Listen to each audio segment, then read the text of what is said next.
Juan capítulo 4, vamos al versículo 43 al 54. Vamos a considerar todo el pasaje. 2 días después salió de allí y fue a Galilea, porque Jesús mismo dio testimonio de que el profeta no tiene honra en su propia tierra. Cuando vino a Galilea, los galileos le recibieron, habiendo visto todas las cosas que había hecho en Jerusalén en la fiesta, porque también ellos habían ido a la fiesta. Vino pues Jesús otra vez a Caná de Galilea, donde había convertido el agua en vino, y había en Capernaum un oficial del rey, Herodes Antipas, el rey, ¿no?, cuyo hijo estaba enfermo. Cuando oyó que Jesús había llegado de Judea a Galilea, vino a él y le rogó que descendiese y sanase a su hijo, que estaba a punto de morir. Entonces Jesús le dijo: si no viereis señales y prodigios, a ver, estamos hablando de milagros, ¿no? Señales y prodigios. Acá estamos. No creeréis. El oficial del rey le dijo: Señor, desciende antes que mi hijo muera. O sea, le insistía. Y Jesús le dijo: ve, tu hijo vive. Y el hombre creyó la palabra que Jesús le dijo y se fue. Cuando ya él descendía, sus siervos salieron a recibirle y le dieron nuevas diciendo: tu hijo vive. Entonces él les preguntó a qué hora había comenzado a estar mejor, y le dijeron: ayer a las 7 le dejó la fiebre. El padre, o sea, el oficial del rey, entonces entendió que aquella era la hora en que Jesús le había dicho: tu hijo vive, y creyó él con toda su casa. Esta segunda señal hizo Jesús cuando fue de Judea a Galilea. Bien, el mensaje de hoy se titula Un sufrimiento necesario. A mí me gustó mucho estar en la alabanza y Miguel siempre dice esto, dice: qué lindo que es cuando está él en el sermón, ¿no? Y él dice: el Espíritu Santo es como que conecta una cosa con la otra. Bueno, hoy es viceversa, ¿no?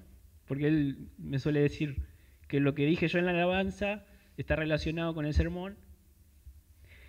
Bueno, hoy lo que él decía respecto a Jonás, ¿no?, que estaba en el vientre del pez, fue un sufrimiento necesario para que él obedezca a Dios. Bueno, el sermón de hoy se titula de esa manera: un sufrimiento necesario, y vamos a señalar 4 virtudes que se destacan en la persona del rey, del oficial del rey al encontrarse con Jesús. Juan capítulo 4, de 43. Después la vamos a pasar si quieren les paso el PDF. Bueno, primera parte, una humildad total al acercarse a Jesús, ¿no? A mí me gusta estructurar el mensaje o los subtítulos con preguntas, ¿sí? A veces. Así que vamos a ver estas 4 preguntas. ¿Qué aprendemos de esta paradoja? Bueno, ¿sabían que los políticos de hoy, ¿sí?, de siempre, ¿no?, ganan mucho dinero, millones? Esto es como si un funcionario del gobierno hoy viniese a pedirle un favor a un artesano, de esos que tienen un puesto en una feria. Vemos que un oficial del rey de alto rango, que seguramente tiene un buen pasar, un salario bueno, grandes comodidades y seguridad, sin embargo él se acerca pidiéndole un favor a Jesús. Esa es una paradoja interesante. Un oficial del rey se acerca a pedirle algo a un carpintero. Lo que aprendemos es que tengas la posición económica que tengas, necesitas a Jesús.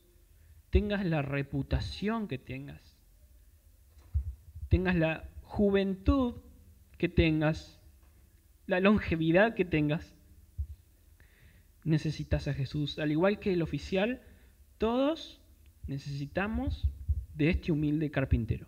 Y lo que este humilde carpintero nos puede dar es mucho más valioso de lo que pudiéramos tener aquí en la tierra. Así que vamos a la segunda pregunta. ¿Cuál es el propósito de la enfermedad en nosotros? Posiblemente con su dinero, este hombre podría acceder a los mejores médicos de aquel momento. Pero quién sabe si aquellos doctores con la poca tecnología escasa, ¿no?, podrían haberle proporcionado gran ayuda. Recuerden que sin los avances de la medicina que tenemos en el siglo XXI, una fiebre podría convertirse en algo mortal, ¿no? Así que por más que tenga un buen pasar económico, tal vez la enfermedad de su hijo le ha puesto en perspectiva. Y eso sigue siendo una realidad hasta el día de hoy. No solemos valorar lo que tenemos hasta que estamos a punto de perderlo. No estamos agradecidos con Dios por nuestra familia hasta que la perdemos, hasta que Dios decide quitárnosla. Eso se ve mucho en la forma hostil en que en las familias se tratan dentro de sus propios hogares, ¿no? Luego viene la enfermedad y la cosa cambia. Es una buena pregunta para nosotros. Si estamos tratando bien a las personas con las que convivimos. Lo digo pensando en que tal vez no recordamos que nuestro Dios es soberano. Y eso significa que Él puede quitar nuestros familiares cuando menos lo esperamos. ¿Recuerdan que había un hombre que acumuló muchas riquezas, muchos bienes? No sé si fue una historia real o Jesús la contó. Es una parábola. Pero este hombre acumuló muchas riquezas y iba a derribar paredes y hacer un granero más grande para meter ahí todo lo que tenía y todo su dinero. Y el Señor le dice, necio, esta noche vienen a buscar tu alma. A veces somos así, necios, y no nos damos cuenta de que esta noche pueden venir a buscar nuestra alma, el alma de cualquiera de nuestros familiares, así como le pasó a este oficial. A este oficial la enfermedad de su hijo le puso en perspectiva y decidió ir a Cristo. Tomó una buena decisión. Y quiero reflexionar un poco más sobre el propósito de la enfermedad en nosotros. Muchas veces buscamos a Jesús porque estamos enfermos y no porque realmente queremos conocerle o porque le amemos o porque queremos obedecerle. Así que pregúntate ahora, en este momento, ¿cuál es tu intención al estar acá? ¿Porque estás enfermo? Tal vez. Estar aquí ahora tiene que ser porque realmente querés conocer a Cristo. Y una vez que Él cumpla tu favor, el favor que le pedís a Él, ¿no? ¿Te vas a ir? Si viniste con una necesidad terrenal, Jesús quieres que corrijas esa motivación. De hecho, Juan capítulo 4, versículo 48, fíjense en lo que dice, versículo 48, entonces Jesús le dijo, si no viereis señales y prodigios, no creeréis. Se lo voy a leer en otra versión por las dudas, no suene tan fácil de entender. Dice, Jesús le preguntó, ¿acaso nunca van a creer en mí a menos que vean señales milagrosas y maravillas? Así que vení a la iglesia, pero vení a conocerle, no buscando señales, maravillas, prodigios. Podés pedir lo que quieras en su presencia, pero lo que te mueve a estar en este lugar tiene que ser el conocerle a Él.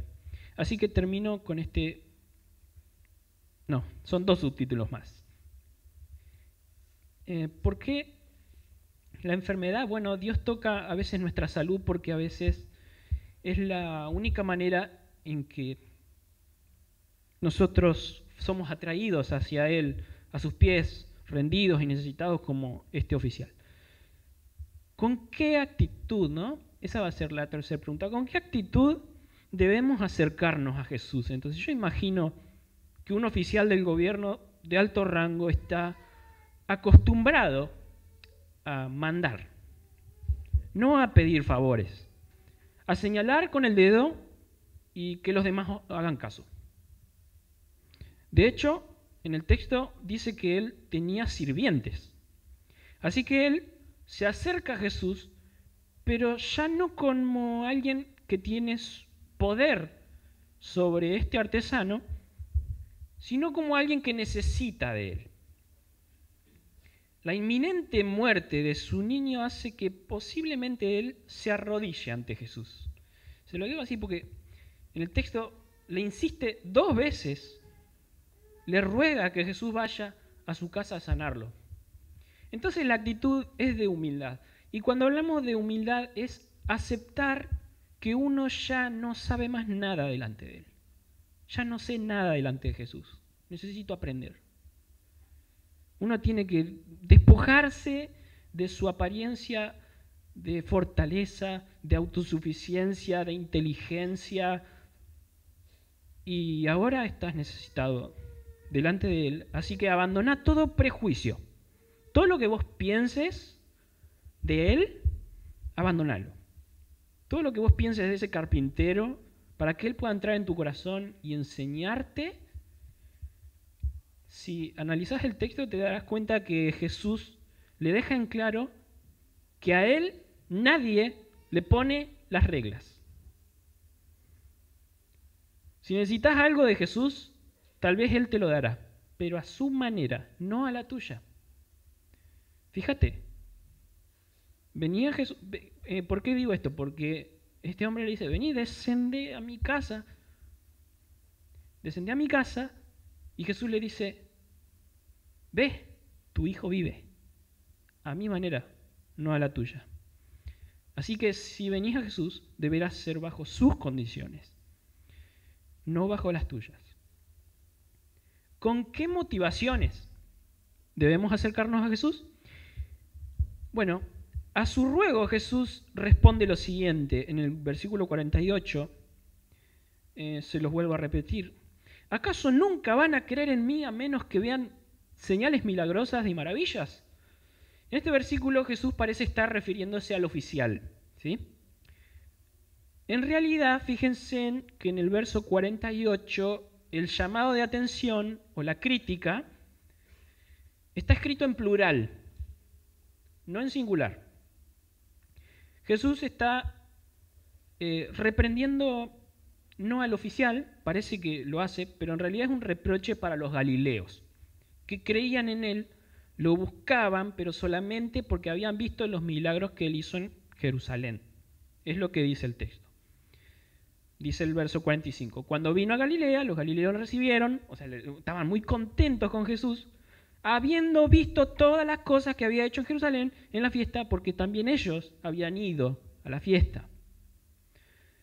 Pueden ver que los galileos no tienen buenas intenciones en realidad.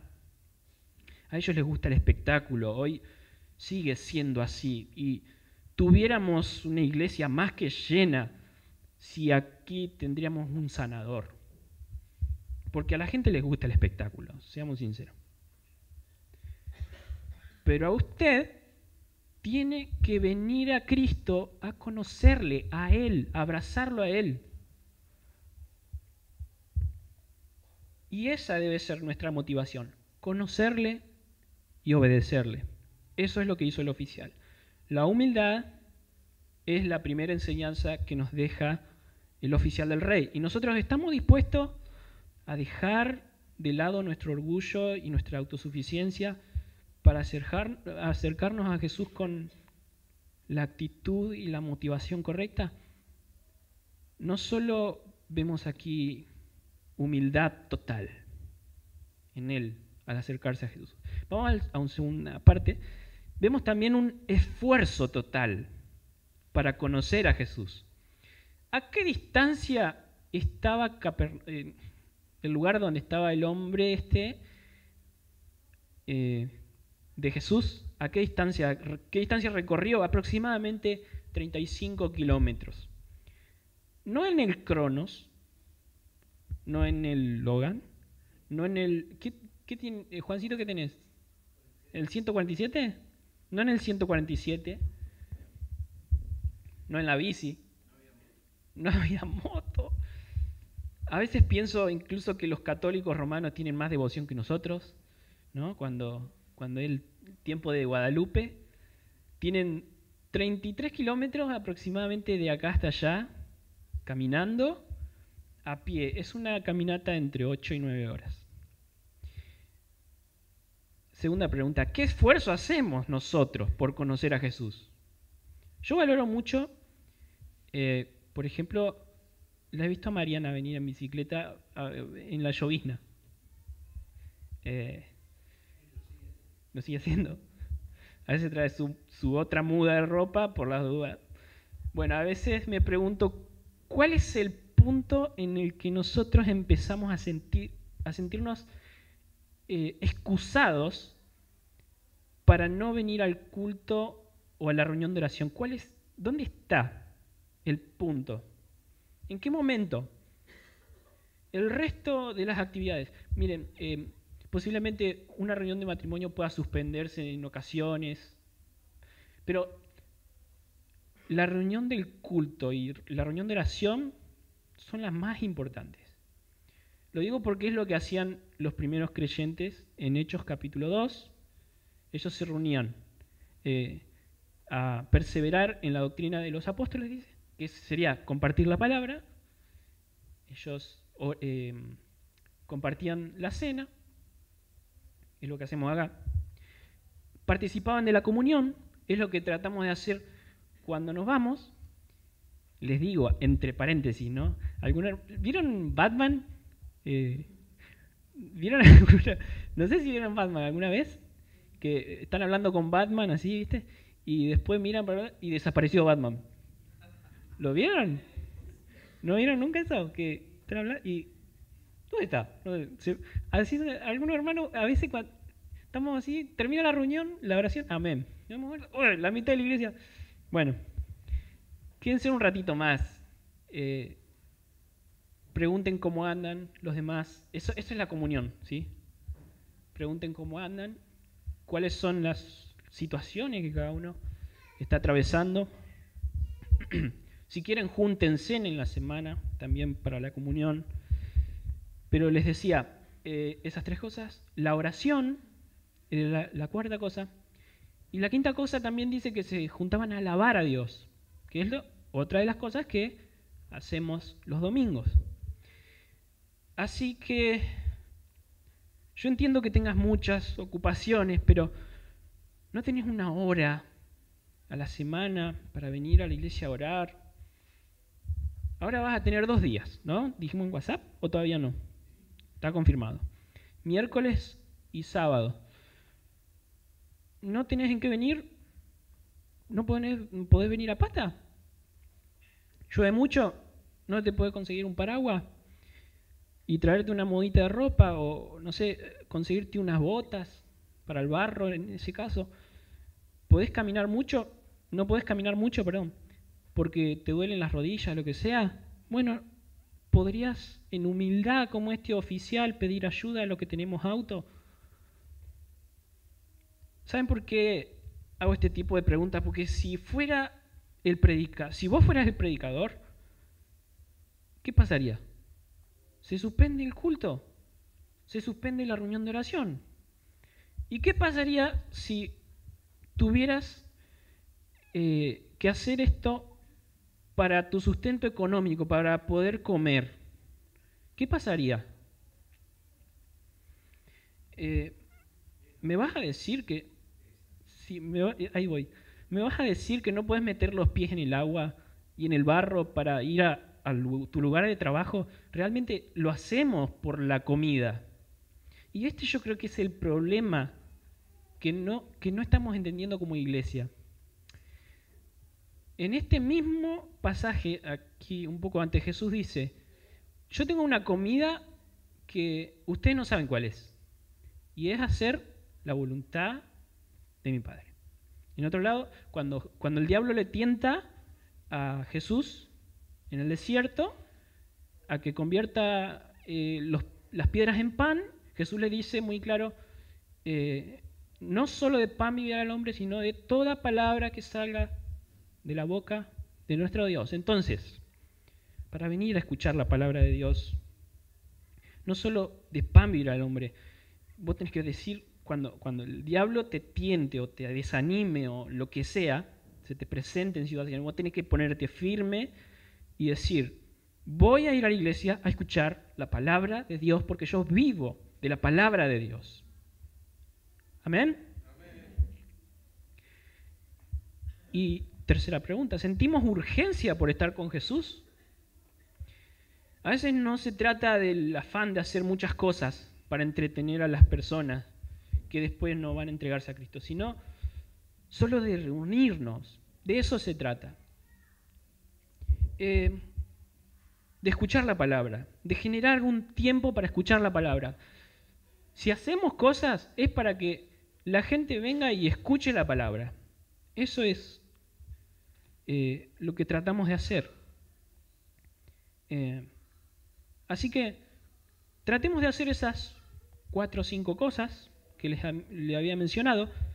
Visitarnos cuando hace falta, visitar a los perdidos y predicarles, y estar pensando y orando todos los días por eso, no es mucho. Entonces mi pregunta es si estamos sintiendo en el corazón una urgencia, una desesperación continua por hacer estas cosas que menciona Hechos 2. ¿Entendemos que estar aquí es una necesidad que nos urge y que es prioritaria en nuestras vidas? Entonces, de parte del oficial, aprendemos una humildad total, un esfuerzo total. En tercer lugar, tercera parte de este mensaje, vamos a ver una confianza total. Este muchacho, en humildad, recorre unos, como les dije, 35 kilómetros aproximadamente, con la esperanza de que Jesús sane a su hijo.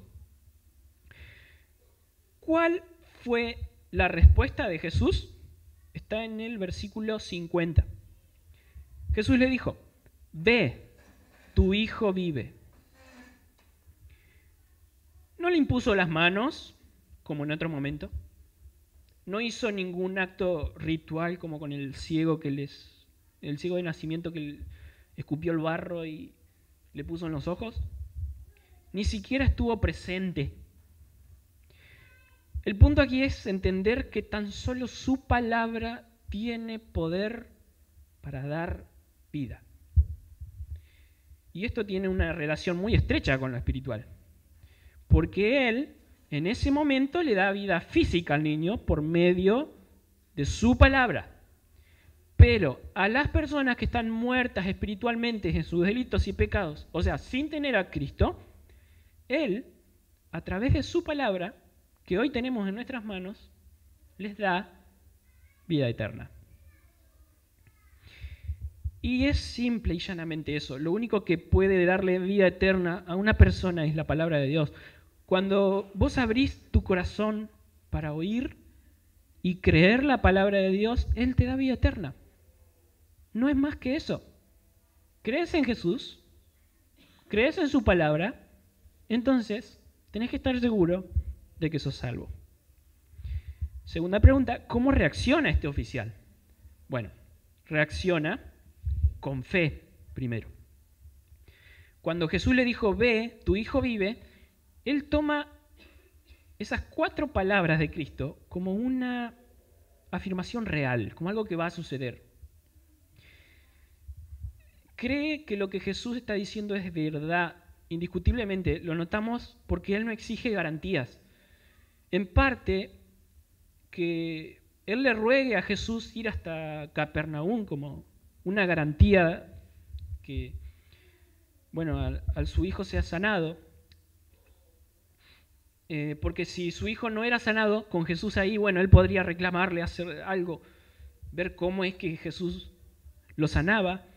O sea, él le dijo a Jesús, ¿podés venir a mi casa a ver a mi hijo, a que él sea sanado? Entonces, si Jesús decía que sí, bueno, él se iba a quedar tranquilo. ¿Sí? Pero el hecho de que Jesús se quede en Caná de Galilea exige la fe de este oficial. Pero es sorprendente que 4 palabras de Cristo, ve, tu hijo vive, fueran suficientes para calmar el corazón angustiado, terriblemente angustiado de esta persona. A veces me pregunto por qué, si esta persona con 4 palabras de Cristo puede calmar su corazón, nosotros teniendo una Biblia entera de palabra de Dios, no podemos calmar el nuestro. O sea, él le dijo a Jesús esto y se calmó cuando recibió la respuesta sencilla de Jesús. Muchos saben lo que es perder un hermano, una madre, un amigo, pero perder un hijo, yo creo que es lo peor que te puede pasar en la vida. Y yo no había sentido lo que es el miedo en la vida hasta que la vi a Emi convulsionando aquellas 2 veces. No sé lo que sería perderla. Así que este oficial estaba desesperado, sé que estaba desesperado. Tal vez al principio estaba más que solo, esperaba más que solo llevarse esas palabras de Jesús. Tal vez él quería llevarse a Jesús con él hasta allá, ¿no? Pero para él la palabra de Cristo fue suficiente. Para vos, cuando estás desesperado, su palabra ¿es suficiente? Aunque sea tan cortita como un versículo, muchas veces puede ser tan poderosa como para darle vida a tu corazón que se está muriendo. Y segundo, además de fe, paciencia. El oficial no espera ver los resultados inmediatos. No puede ver que su hijo sanó. Él confía en la palabra de Cristo como que realmente sucederá aún si no puede verlo ahora. Volvió sabiendo que para recibir noticias de su hijo tendría que esperar unas 9 horas de caminar, horas de viaje, ¿no? Esto me hace acordar mucho a Hebreos. De las clases de Hebreos que tuvimos en el instituto, me quedó mucho este versículo.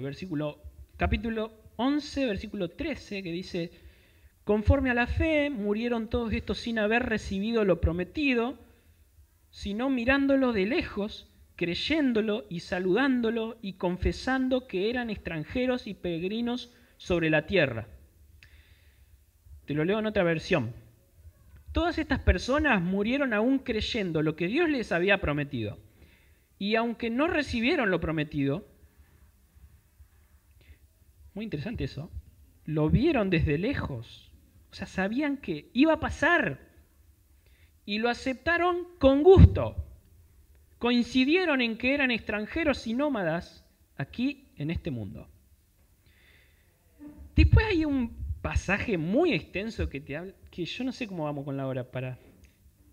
Estoy en el punto 3, sí, se los leo. Miren, dice que por fe conquistaron reinos, hicieron justicia, alcanzaron promesas, taparon boca de leones, apagaron fuegos impetuosos, evitaron filo de espadas, sacaron fuerzas de debilidades, se hicieron fuertes en batalla, pusieron en fuga ejércitos extranjeros. Las mujeres recibieron sus muertos mediante resurrección, mas otros, bueno, esos fueron algunos, pero otros, dice, fueron atormentados, no aceptando el rescate a fin de obtener mejor resurrección. Otros experimentaron vituperios y azotes, y a más de estos prisiones y cárceles. Fueron apedreados, aserrados, o sea, cortados a la mitad posiblemente, puestos a prueba, muertos a filo de espada, anduvieron de acá para allá cubiertos de pieles de ovejas y de cabras, pobres, angustiados, maltratados, de los cuales el mundo no era digno. Errando por los desiertos, por los montes, por las cuevas y por las cavernas de la tierra. Y todos estos, aunque alcanzaron buen testimonio mediante la fe, no recibieron lo prometido, proveyendo Dios alguna cosa mejor para nosotros. O sea, está hablando de nosotros, la gente de este tiempo. A través de ellos, de lo que ellos sufrieron, nosotros fuimos beneficiados. Eso es lo que dice, básicamente. Y ellos lo aceptaron con gusto. Básicamente es lo que dice. Terrible.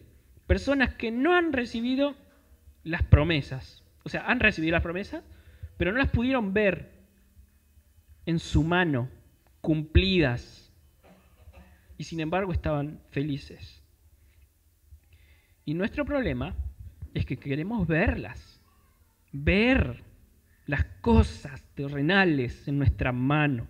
Queremos los resultados inmediatos. No vemos que tal vez por la aflicción del momento que estamos pasando, Dios termina encaminando las cosas para bien, el bien de los que lo aman. Incluso puede haber personas que se conviertan a través de nuestra aflicción. La enfermedad terminal del hijo del oficial llevó a que toda su familia tenga vida eterna. A veces no vemos eso. Lucy, mi esposa, perdió a una amiga en su adolescencia, meningococo. La manera en la que la perdió fue trágica, inenarrable, indecible. Pero eso hizo un clic. Y por eso doy gloria a Dios, porque con eso Él la trajo a mi esposa a su presencia de vivir como una hija pródiga. No estaba viviendo como una hija de Dios hasta ese momento. Y a pesar de lo que sufrió, todo fue para su bien. Las enfermedades tienen un propósito en el plan de Dios, que en el momento no los vamos a ver, pero tenemos que aprender a preferir los planes de Dios que los nuestros. Preferir lo que Dios quiere que lo que yo quiero. Y si al fin y al cabo tengo que sufrir, lo acepto con gozo, como lo hizo Abraham y como cuantos otros narrados en Hebreos capítulo 11. Entonces, ¿confiamos en la palabra de Jesús en nuestras vidas? ¿Estamos dispuestos a creer en sus promesas, incluso cuando no veamos los resultados inmediatos? Humildad total, esfuerzo total, confianza total. Y cuarto, en último lugar, una entrega total a Jesús. Versículo 51 en adelante dice: cuando él descendía, sus siervos salieron a recibirle y le dieron nuevas diciendo: tu hijo vive. Entonces él les preguntó a qué hora había comenzado a estar mejor. Y le dijeron: ayer a las 7 le dejó la fiebre. El padre entonces entendió que aquella era la hora en que Jesús le había dicho: tu hijo vive. Y creyó él con toda su casa. ¿Qué es lo importante de este relato? Si lo analizás con detenimiento, te darás cuenta de que lo que importa es la fe. Y nada más que la fe. La fe que pudo salvar de la condenación eterna a una familia. Porque esta familia creyó en Jesús. Esta es la conclusión del relato. Vas leyendo el relato y te dice: bueno, a raíz de esto, toda la familia del oficial creyó en él. Esa es la conclusión. Creyeron para salvación. Así que por todo lo que sufres y te atrae más a él, y tienes que glorificar más a él.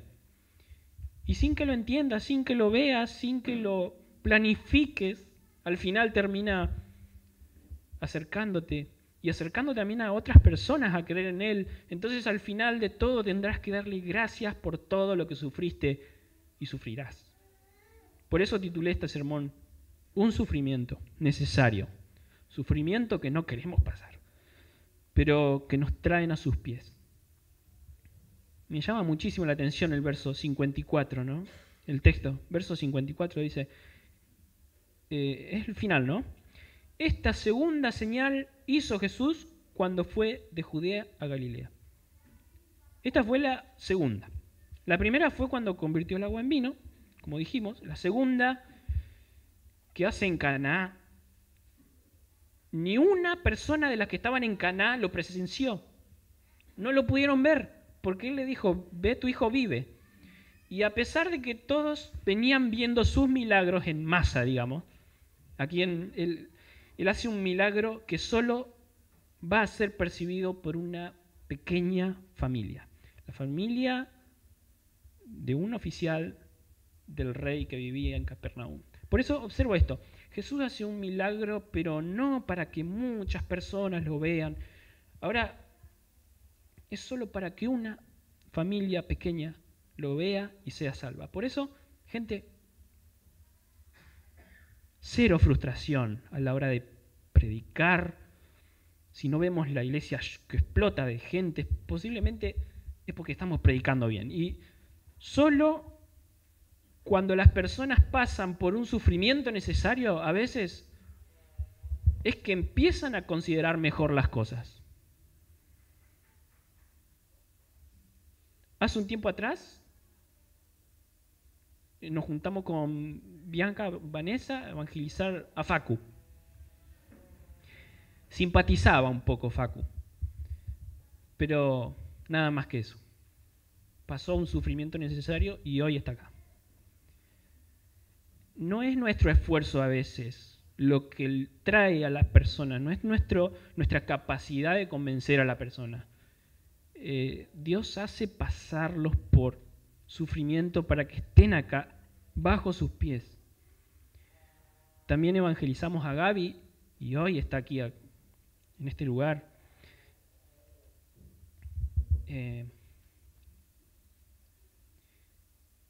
Bueno, hablamos con otra persona, pero rechazó a Cristo y en otro momento de mi vida hubiera dicho, voy a tratar de acercarme, voy a tratar de ser su amigo, le voy a preguntar qué película le gusta ver, me voy a sentar, compartir y de esa manera, ¿no? Hoy digo exactamente lo contrario. No recibe a Cristo, lo dejo en la mano del Señor. A veces hace falta que el Señor destruya su corazón en pedazos para que venga como este oficial, desesperado a sus pies. Es lamentable que esa sea la realidad, pero es así. Exactamente lo que vimos en este pasaje.